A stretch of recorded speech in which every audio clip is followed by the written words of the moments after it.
Hey, if this is our first time meeting, my name is Rich James Jackson. Pumped to have you with me today. Let's dive straight into it. How your people pleasing is killing your marriage and your masculinity. Oh, hurts to even say that one. If you think being the nice guy is saving your marriage, you are dead wrong. It's actually destroying it. And if you don't fix this now, your wife will either emotionally check out or physically walk. Most men who come to me, they're the good guys. They're the good guys at heart. They're hardworking, devoted to their family, willing to do whatever it takes to keep their marriage intact. But here's the problem. They've been lied to about what actually creates attraction, intimacy, and respect in the marriage. They think if they do more for her, the more she will love them. They think if they avoid conflict, that will keep the peace. And they think by sacrificing their own needs makes them a better man. But in reality, it's killing their masculinity and driving their wife even further away. In this episode, we're breaking down why the nice guy syndrome is the number one reason for marriages to lose attraction. How your people pleasing is pushing her away, even if you're doing everything right. And the 3 steps to reclaim your leadership and shift from roommate to soulmate.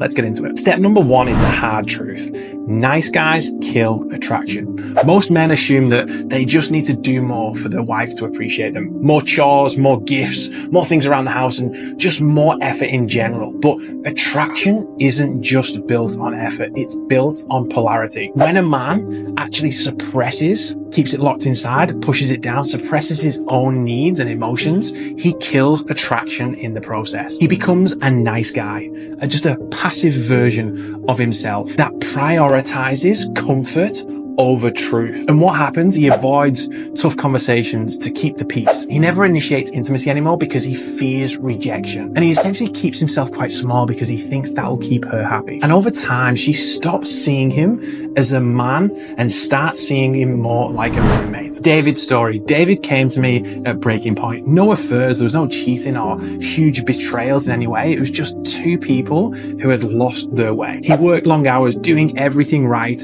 but feeling invisible once he got home. She felt ultimately like just another part of his routine, not the woman he once adored. Arguments just became the norm for him. And it was literally over nothing. And this may resonate with yourself right now. It was over the house for David. It was over the kids. It was over the plans for the weekend. But the fights weren't really about those things. They were about not feeling valued. Fast forward 6 weeks and everything's changed. David stopped waiting for his wife to change and started leading. He rebuilt attraction, connection, and intimacy, not by doing more, but by being more. Quick reflection time. Ask yourself this question.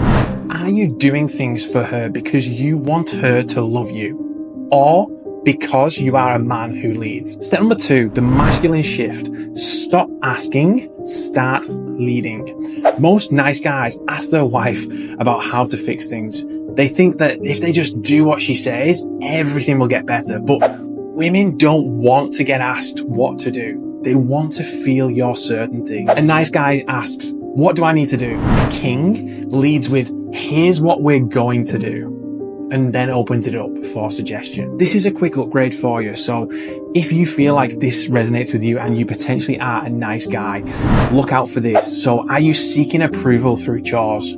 Are you suppressing and pushing down and keeping locked away your own needs and desires? Are you fearing confrontation? Are you always asking, what do you need? And do you feel like a victim? What I want you to switch to is the king's standard. So commands respect through presence, expresses them clearly and directly, leads into tough conversations, doesn't constantly keep swerving them, leads with, here's the plan, and owns his own actions and builds solutions. Ask yourself this right now. Where in your marriage are you waiting instead of leading? Bit of a reflection. And step number 3, the 3-day leadership challenge. Reignite the attraction. If you're listening to this and you realize this is me, you are not alone. The good news is that you can shift this starting right now. Here's your 3-day challenge to start shifting from nice guy to king energy. Day number 1, lead with certainty. Stop waiting for her to plan things. Take the lead and make a small but intentional decision for your family and for your wife today. Day number 2, interrupt the nice guy pattern. Catch yourself when